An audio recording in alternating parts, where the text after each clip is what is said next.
We're here to protect the really, really special wildlife of the Galapagos that deserves to be protected. I'm Jane Mitchell for JaneUnChained, and I'm here with an extraordinary conservationist, Todd Emko, with Darwin Animal Doctors. That is an organization that is trying to save the Galapagos Islands by essentially saving the animals that inhabit those islands and limiting overpopulation of domestic animals. So tell us, what exactly are you doing to save the Galapagos? So we believe that we can save the Galapagos as well as all of the really important precious ecosystems on the planet by empowering the people who live there to want to save their ecosystem and give them the tools to do so. So we not only spay and neuter thousands of dogs and cats, we not only treat tons of animals for invasive parasites, for invasive diseases that don't belong in the islands, for all sorts of human interference caused accidents like boating accidents or illegal fishing gear getting tangled in sea lions or marine birds. But we also teach the children year-round humane education, why they should take care of animals, why they should save their ecosystem. Tell us about how Sea Shepherd helped you get involved in this crusade to save the Galapagos. I've been a crew member of Sea Shepherd since 2008.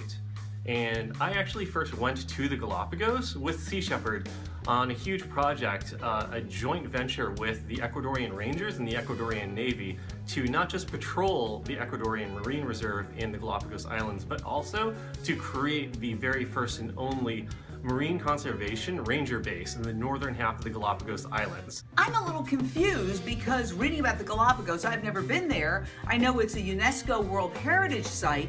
I know it's islands that are remote. There's something like 530 miles off the coast of Ecuador. And so the sense that I got was that they were very pristine, they were abandoned. According to what I read, only 3% of the Galapagos Islands are inhabited by humans.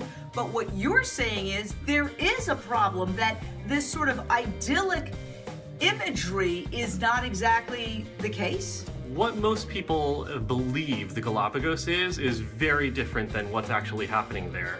Truth is that the Galapagos is a tourism cash cow, and because of that, it attracts tens of thousands of people. And not just that, there are 3 international airports now on the Galapagos that have been built there in, say, the last 20 years. There are all sorts of industries that are being attracted to the Galapagos now. And with them comes everything that comes with civilization. Dogs, cats, the parasites that come with invasive animals like dogs and cats. Lots of people who are there with special skills like boating, for engineering, but with almost no education in how to take care of such a precious ecosystem or why they live in such a precious ecosystem. So even though there's a lot of people there, probably way too many, serving hundreds of thousands of tourists per year, and every single person who exists on the Galapagos is an invasive factor because there's basically no sewage treatment for any of these hundreds of thousands of people. There's almost no recycling. Whenever you drive down the streets in the tourist buses, it runs over hundreds of endemic birds. Right now, we are saving not just thousands of dogs and cats, but so many injured sea turtles, so many different types of animals, and it's a crisis. This is a crisis that's going to be felt worldwide. It already is starting to be felt worldwide, and it's coming back to the Galapagos in the form of climate change and all sorts of other issues that we have to deal with now. We have to work fast. We need the resources. We're out there every single day. Our veterinarians are working really hard. You can help us. Thank you so much for caring about the world. And we start with the most precious places. We can save our future.